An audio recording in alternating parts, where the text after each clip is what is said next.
দক্ষিণ দমদমে যে স্কুলের জমি, সেই স্কুলের জমিতে ব্যাডমিন্টন প্রশিক্ষণ কেন্দ্র তৈরি করা হয়েছিল। স্বাস্থ্য কেন্দ্রের ওপর টেবিল টেনিস একাডেমি। দেবরাজ বাহিনীর বিরুদ্ধে অভিযোগ দক্ষিণ দমদমের 18 নম্বর ওয়ার্ডের বাসিন্দাদের। রামকৃষ্ণ পার্ক অ্যাসোসিয়েশন ভাড়াটা নিজের টাকায় নিয়েছিল, কোন অসুবিধা নিয়েছিল সেটা ওরা বলতে আমি 24 ঘন্টা সময় দিতাম জমা করার জন্য। জমা করে থাকলে ভালো, নাহলে কপালে কষ্ট। সেটা ওরাই বলতে পারে। আমরা কিন্তু সাফারার, একটা সাফারার যারা যারা যারা এটা হচ্ছে 10 মাস এটার বয়স। এটা চারদিকটা একটু প্লিজ আপনি প্রদক্ষিণ করে দেখবেন যে এলাকা যারা ফ্ল্যাটে থাকে এলাকার সমস্ত বন্ধ হয়ে গেছে, আলো হাওয়া বাতাস পুরো বন্ধ। একটা যদি আগুন লাগে না কোনো বাড়িতে, দমকল পর্যন্ত ঢুকতে পারবে না। তাই এলাকাবাসীরা যারা দেবরাজের বড় বড় কাটআউট দেখে এসেছি, কাটআউট দেখে এসেছি, এবং তার জন্য এলাকার কাউন্সিলর 18 নম্বর ওয়ার্ডের কাউন্সিলর সঞ্জয় দা কিন্তু আত্মহত্যা করেছে। প্রবলেম হচ্ছে আমার কাছে সঞ্জয় দা অনেক অর্ডার করেছে। মানে এখানে আমি শুনলাম এখান থেকে যে টাকাটা ভাড়াটা ওঠে, সে ভাড়াটা মিউনিসিপালিটি পাওয়ার কথা। করে এই রামকৃষ্ণ পার্ক অ্যাসোসিয়েশন ভাড়াটা নিজের টাকায় নিয়েছিল, কোন অসুবিধা নিয়েছিল সেটা ওরা বলতে পারে। আমি 24 ঘন্টা সময় দিতাম জমা করার জন্য। জমা করে থাকলে ভালো, নাহলে কপালে কষ্ট। সেটা ওরাই বলতে পারে। আমরা কিন্তু সাফারার, একটা সাফারার যারা পেছনে কে, এর পেছনে কে দিদি? এই পেছনে নিরাপদ মানুষগুলোকে বলবেন কেন? পেছনে কে? দেবরাজ, অদিতি মুন্সি এবং সঞ্জয় দা বোকা ধরিতে জানেন তো বিধায়ক একটু খারাপ হয়ে যায়। সেরকম ভাবে সঞ্জয় দা যখন এখানে এসেছিল ভালো মানুষ ছিল, পচা আমের ঝুড়িতে ওনাকে ভালো আমটা কোনদিন ভালো মানুষ ছিল না। সঞ্জয় দাস মরে গিয়ে বেঁচে গেছে, বেঁচে থাকতো জেলে যেত। আমি সিম্পল কথা বলছি, এখানে ধরুন এই যে রাস্তাগুলো 1.5 ফুট 1 ফুট গ্যাপ, লোকে কম দামে ফ্ল্যাট কিনে নেয়। কেন কেনে? একটু কম পাবে। ইলিগাল কনস্ট্রাকশন রমরমা। আমি আবার বলছি সরকারের দোষ, আমি আবার বলছি মিউনিসিপ্যালিটির দোষ, একই সাথে আমারও দোষ। আমার মানে আমি ব্যক্তি তরুণ না, একবারে আমি নয়, যারা কিনছে তাদেরও দোষ। কারণ তারা দেখছে কমে পাচ্ছে, তারা নিয়ে নিচ্ছে। এই তো হচ্ছে ইস্যু। এবার যদি এগুলোকে ভাঙা শুরু হয়, পাবলিক সাফার করবে। লিগ্যালি হলে এই বিল্ডিংটা থাকা উচিত নয়, যেমন এটা কভার হওয়া উচিত। হচ্ছে স্কুলটা বন্ধ করে সেখানে ব্যাডমিন্টন কোর্ট, এটা কিছু জায়গা। এটা দেখো, এটা নাকি স্বাস্থ্যকেন্দ্র, স্বাস্থ্যকেন্দ্রের ওপরে টেনিস একাডেমি। কি করে হয়? আরো মজার ব্যাপার আছে, মিউনিসিপ্যালিটি থেকে 60,000 টাকা যে ভাড়া নেওয়া হয়, মিউনিসিপ্যালিটিতে কোনোদিন জমা হয়নি। পুরো টাকাটা জমা হতো গিয়ে সঞ্জয় দাসের পকেটে। এটাকে ভাগ করে দেওয়া হয়েছিল, মাদার যাকে দেওয়া হয়েছিল, তারপরও পার্ট করা হয়েছিল, সেখান থেকে টাকা উঠতো। এটা ছোট সিন্ডিকেট না, এটা হিউজ সিন্ডিকেট। কোনো জায়গা বাদ নেই। 18 নম্বর ওয়ার্ডে কিছু অনুষ্ঠান বাড়ি আছে, সরকারের পক্ষ থেকে বানানো, মিউনিসিপ্যালিটি বানানো। সেগুলো টাকা ভাড়া সঞ্জয় দাসের পকেটে যেত প্রত্যেকটা কেসে। আপনি কোনো ব্যবস্থা নেবেন? হয়েছে আরো মজার কেস। আপনি কোনো ব্যবস্থা নেবেন? হচ্ছে তো, দেবরাজ জেলে কেন গেছে? এতকাল তো এত আন্দোলন হয়েছে, আন্দোলন হতে লাভ হয়নি, কমপ্লেনটা তো করতে হতো। আমাদের সঙ্গে এই মুহূর্তে সরাসরি আমাদের প্রতিনিধি আবির দত্ত রয়েছেন। আবির, একের পর এক যা অভিযোগ সামনে আসছে, তাতে তো কোনো কিছুতেই তিনি কম যান না, তার এতটাই দাপট ছিল। এবং দেখো, যেটা দেখা যাচ্ছে যে একটি অভিযোগ, এবং সেই অভিযোগটা কি সেটা জানতে গেলে দেখা যাচ্ছে আরও একটি অভিযোগ সামনে আসছে। যে পরিস্থিতি আজকে তৈরি হয়েছে 18 নম্বর ওয়ার্ডে দক্ষিণ দমদম পুরসভার, সেখানে একটি অনুষ্ঠান ছিল, সেই অনুষ্ঠানে উপস্থিত হচ্ছিলেন বিধায়ক তরুণজ্যোতি তিওয়ারি। ঠিক সেই সময় যখন তিনি বেরোচ্ছেন, স্থানীয় বাসিন্দারা তারা ক্ষোভে ফেটে পড়েন এবং তাদের যেটা বক্তব্য, যে অনুষ্ঠানে তরুণজ্যোতি তিওয়ারি গিয়েছিলেন সেটি একটি ব্যাডমিন্টন সেন্টার, কোচিং সেন্টার। কিন্তু তাদের অভিযোগ স্থানীয়দের যে এটি একটি স্কুল ছিল, যে স্কুলটিকে দখল করে এইভাবে ব্যাডমিন্টন সেন্টার বানানো হয়েছে, কিন্তু শুধুমাত্র ব্যাডমিন্টন সেন্টার পরিষেবা দেওয়ার জন্য নয়। এখান থেকে এই যে টাকা, সেই টাকাটা ব্যবসায়িক কারণেই এইখানে ব্যাডমিন্টন সেন্টার করা হয়েছে স্কুল বন্ধ করে। এই যে অভিযোগ সামনে আসে, তারপরে অভিযোগ এটাও আসে পাশে স্বাস্থ্যকেন্দ্রের ছাদে টেনিস কোর্ট, সেই ক্ষেত্রেও টাকার বিনিময়ে সেখানে লোকজন ভর্তি হতে পারেন, এবং সেই টাকা পুরসভাতে যাওয়ার কথা থাকলেও পুরসভাতে যাচ্ছে না, সরাসরি কেউ না কারা তারা এর লাভ পেয়েছেন। এবং এর পেছনে স্থানীয় কাউন্সিলর যিনি গত হয়েছেন এবং দেবরাজ চক্রবর্তী, এমনটাই অভিযোগ। খোদ বিধায়ক তরুণজ্যোতি তিওয়ারি তিনি নিজে জানাচ্ছেন যে এই টাকাটা পুরসভার পাওয়ার কথা থাকলেও পুরসভা পায়নি। অর্থাৎ এই যে একটা নেক্সাসের জায়গা তৈরি হয়েছে বা একটা নেক্সাসের অভিযোগ সামনে আসছে, সেই বিষয়টা খোদ এলাকার বাসিন্দারা ক্ষোভে ফেটে পড়লেন এবং বলছেন যে দেবরাজ চক্রবর্তী তিনি এর পেছনে রয়েছেন। তরুণজ্যোতি তিওয়ারি যখন এই জায়গাটি দেখতে যান, তখন তিনি নিজে দেখে স্থানীয় বাসিন্দাদের জিজ্ঞেস করেন যে দুটি বাড়ির মধ্যে যে গ্যাপ থাকার কথা, সেই গ্যাপটাও পর্যন্ত নেই। অর্থাৎ এখানেও একটি যেটা হয়েছে সেটি বেআইনি এমনটা তার অভিযোগ, অর্থাৎ একটি অভিযোগ থেকে আরেকটি অভিযোগ পাশাপাশি চলে আসছে একটি অভিযোগ খতিয়ে দেখতে গিয়ে। এই যে একের পর এক অভিযোগগুলো সামনে আসছে সেগুলো কিন্তু মূল দেবরাজ চক্রবর্তীর বিরুদ্ধে, যে অভিযোগ করছেন স্থানীয় বাসিন্দা থেকে আরম্ভ করে বিধায়ক। অন্যদিকে যে ব্যাডমিন্টন কোর্ট তৈরি করা হয়েছিল সেখানকার যারা অভিভাবকরা তারা বলছেন তারা কিছুই জানেন না, তাদের শিশুদের সন্তানদের নিয়ে তারা এসছেন, কিন্তু এখন বর্তমানে তারা কি করবেন তারা জানেন না। অর্থাৎ ওয়ার্ডের বাসিন্দাদের তারা বিভিন্ন অভিযোগ করছেন এবং বিজেপি বিধায়ককে সামনে পেয়ে তারা একেবারে তাদের সেই অভিযোগের কথাই তুলে ধরলেন। আসবো আমি তোমার কাছে, আর এখানেই শোনাবো স্থানীয় বাসিন্দারা ঠিক কি অভিযোগ করেছেন। সঞ্জয় দাস এখানে দেবরাজের প্রভাবে, আপনি বলুন নাই বলুন সেটা আমরা এখানকার এলাকাবাসীরা প্রত্যেকে জানি, একটা জায়গার ফাঁকা রাখেনি।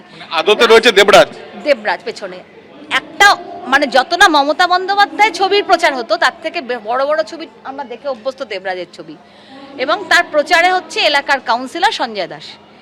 এবারে আপনি দেখুন যে এখানে এলাকার ছোট, এটা স্কুল ছিল, এটা যেটা দেখছেন খেলাঘরে অনুষ্ঠান হচ্ছে, একটা ছোট্ট স্কুল ছিল, সেই ছোট্ট স্কুলটা ভেঙে বন্ধ করে এলাকার সমস্ত গরিব মানুষ, একটু পিছিয়ে পড়া সবাই, তারা বিনা পয়সায়, আজকাল তো সরকারি স্কুলে খুব একটা বিনা পয়সায় কেউ পড়তে চায় না, একটা রিক্সাওয়ালাও চেষ্টা করে যে ভালো পরিষেবা পাওয়ার জন্য ইংলিশ মিডিয়াম স্কুলে ভর্তি করে।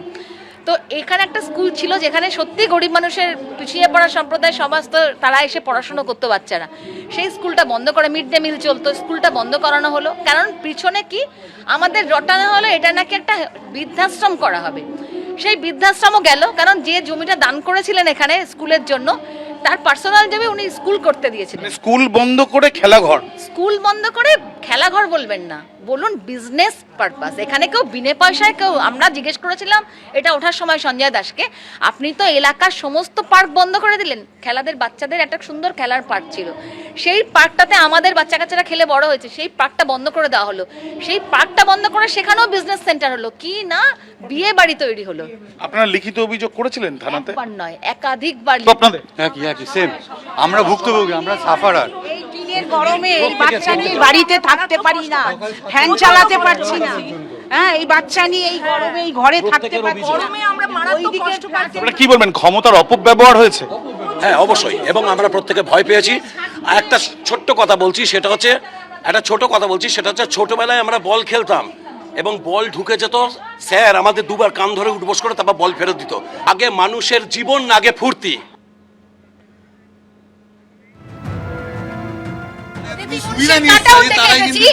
এবং তার জন্য এলাকার কাউন্সিলর 18 নম্বর ওয়ার্ডের কাউন্সিলর সঞ্জয় দা কিন্তু আত্মহত্যা করেছে। প্রবলেম হচ্ছে আমার কাছে সঞ্জয় দা মনে করেছে, মানে এখানে আমি শুনলাম এখান থেকে যে টাকাটা ভাড়াটা ওঠে, সে ভাড়াটা মিউনিসিপালিটি পাওয়ার কথা, এই রামকৃষ্ণ পার্ক অ্যাসোসিয়েশন ভাড়াটা নিজের টাকায় নিয়েছিল, কোন অসুবিধা নিয়েছিল সেটা ওরা বলতে পারে। আমি 24 ঘন্টার সময় দিতাম জমা করার জন্য, জমা করে থাকলে ভালো, নাহলে কপালে কষ্ট।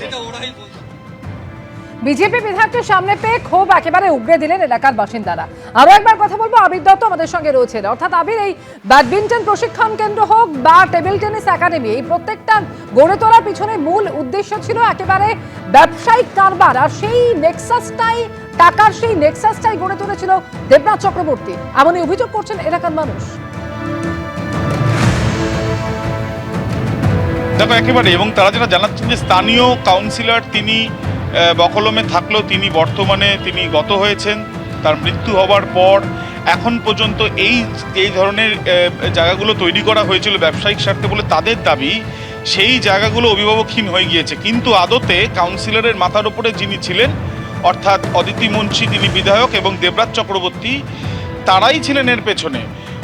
দেবরাজ চক্রবর্তীর জন্যই এইভাবে এই স্কুল দখল হয়েছে এবং তারপর এখানে এই ব্যাডমিন্টন সেন্টার তৈরি হয়েছে, যেখানে মোটা অঙ্কের বিনিময়ে সেখানে ভর্তি করা, এবং সেই যে টাকা যেটা পুরসভাকে দেওয়ার কথা, তার কারণ টেনিস কোর্ট তৈরি হয়েছে ইয়ের ওপরে, স্বাস্থ্যকেন্দ্রের ওপরে, একটি স্কুল তুলে দিয়ে সরকারি স্কুল না বেসরকারি স্কুল সেই বিষয় নিয়ে নির্দিষ্ট করে এলাকার বাসিন্দারা না বলতে পারলো। তাদের যেটা বক্তব্য, একজন দান করে গেছিলেন স্কুলের জন্য, সেই স্কুল তৈরি হয়েছিল, সেই স্কুলের জায়গায় তৈরি হয়েছে ব্যাডমিন্টন কোর্ট এবং বা ব্যাডমিন্টন কোচিং সেন্টার। সেই টাকা পুরসভায় যাওয়ার হলেও সেই টাকা পুরসভায় যায়নি বলে নির্দিষ্ট করে জানাচ্ছেন স্থানীয় বিধায়ক তরুণজ্যোতি তিওয়ারি। তাহলে এই যে নেক্সাসটা চলছিল, যেখানে স্কুল বন্ধের অভিযোগ, যেখানে স্বাস্থ্যকেন্দ্রের ওপরে টেনিস কোর্টের অভিযোগ, সেগুলো সমস্ত অভিযোগ করা হচ্ছে দেবরাজ চক্রবর্তীর বিরুদ্ধে। আরও তাৎপর্যপূর্ণ বিষয় হচ্ছে যে অভিযোগ এই সরকার বদল হওয়ার আগেই এলাকার বাসিন্দারা করেছিলেন থানাতে, কিন্তু কোনো রকম ব্যবস্থা হয়নি। তাই এখন আরও বেশি সরব হয়েছেন তারা, যাতে কোনো রকম কোনো সুরাহা তাদের হয়। তার কারণ তাদের সমস্যা কি? তাদের সমস্যা এই যে এইগুলো তৈরি হওয়াতে তাদের বাড়িতে সমস্যা হচ্ছে, আওয়াজ থেকে আরম্ভ করে ঘরে যাতায়াতে তাদের সমস্যা হচ্ছে। পাল্টা যারা এখানে ব্যাডমিন্টন সেন্টারে তাদের সন্তানদের নিয়ে আসছেন ভর্তি করার জন্য, তাদের বক্তব্য তারা এখন কোথায় যাবেন? তারা তো ভর্তি হয়েছিলেন, তারা সেই অনুযায়ী গতানুগতিক নিয়মে তাদের চলছে, সন্তানরা এসে প্রশিক্ষণ নিচ্ছে। অর্থাৎ আবির একেবারে একের পর এক অভিযোগ এলাকার মানুষের। যে ছবি এই মুহূর্তে দেখতে পাচ্ছেন, এই হচ্ছে সেই একাডেমি যা গড়ে তোলা হয়েছিল। একের পর এক অভিযোগ, স্বাস্থ্য কেন্দ্রের উপর গড়ে তোলা হয়েছিল টেবিল টেনিস একাডেমি।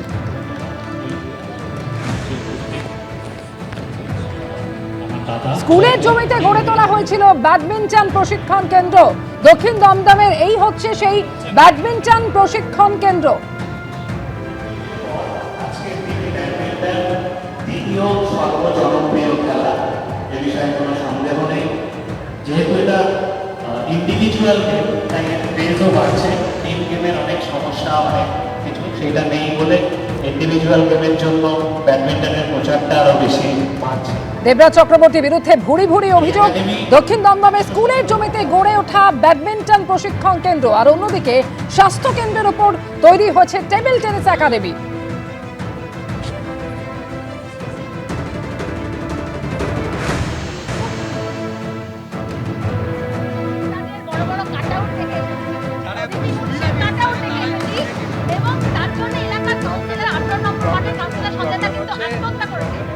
আর এবার আরো বিপাকে অভিষেক বন্দ্যোপাধ্যায় ঘনিষ্ঠ দেবরাজ চক্রবর্তী, কারণ তার বিরুদ্ধে যে সমস্ত মামলা রয়েছে তার তদন্ত করবে এসআইটি। দেবরাজ চক্রবর্তীর বিরুদ্ধে 8টি মামলার তদন্তেই এসআইটি, তদন্ত বিধাননগর পুলিশ কমিশনারেটের এসআইটি। কিভাবে চলতো দেবরাজ চক্রবর্তীর তোলাবাজি এবং সিন্ডিকেট, কাদের পকেটে এই তোলাবাজির টাকা যেত, তারই তদন্তে এসআইটি। অর্থাৎ এই দেবরাজ চক্রবর্তীর বিরুদ্ধে যে 8টি মামলা রয়েছে সেই 8টি মামলারই তদন্ত করবে এসআইটি। এসআইটির স্ক্যানারে দেবরাজ ঘনিষ্ঠ অন্তত 30 জন জনপ্রতিনিধি রয়েছেন। এসআইটির তলবেও হাজিরা দেননি ইতিমধ্যে বিধাননগরের 6 প্রাক্তন কাউন্সিলর, যাদের গতকালই তলব করা হয়েছিল।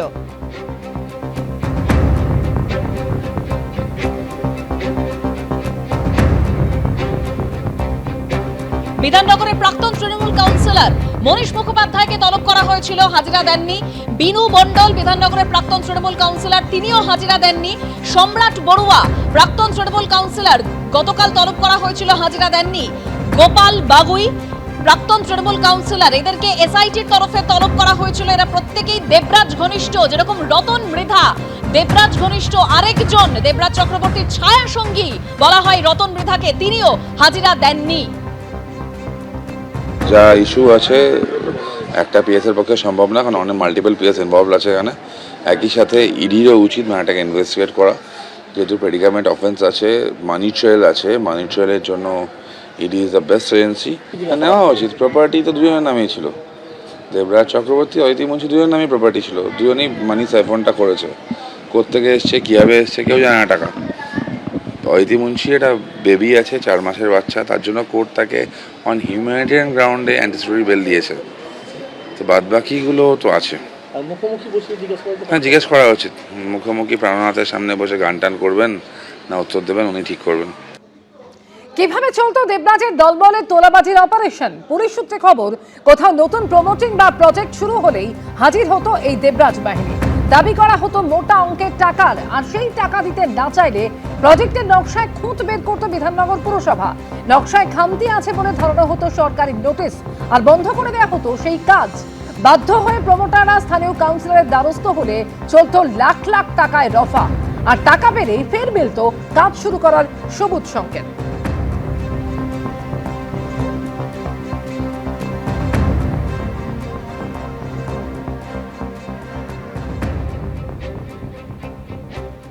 এরকম নোটিশ ফোটিশ অনেকই আসতো, এসে কাজ বন্ধ হতো। আবার কিছুদিন পরে সেগুলো চালুও হয়ে যেত। তা এখানে এই টাকা তুলতো দেবরাজ, এইভাবেই টাকা তুলতো, যে কাউন্সিলর করে আর কি, তাদের মিডিয়ার হিসাবে ব্যবহার করতো। দেবরাজ আমাকে পাঠালো যে তুমি সমরেশের সাথে কথা বলে নাও, ঠিক আছে, ধুমকি, সমরেশ আমাকে ধুমকি দিল, কাজ বন্ধ করে দেবো, তোমার কোন বাবা আছে বাঁচাবে। পুরসভা নোটিশ পাঠাচ্ছে, কিন্তু টাকা দিলে আর পুরসভার তরফ থেকে সেটা কোনো রেসপন্স আসতো না? না, সেরকম কোনো রেসপন্স আসতো না। ফের কাজ শুরু করা, ফের কাজ শুরু। কাজটা বন্ধ রাখুন, আমি কারণ কি বন্ধ রাখুন দেখছি। কে বলেছিল এটা? ওই দেবরাজের লোকেরা আমাকে মনে মুখার্জি এসে বলছে আমি সেটেলমেন্ট করে দিচ্ছে বলে 30 লাখ টাকা সেটেলমেন্ট হয়েছে। এবিপি আনন্দ, এগিয়ে থাকে, এগিয়ে রাখে।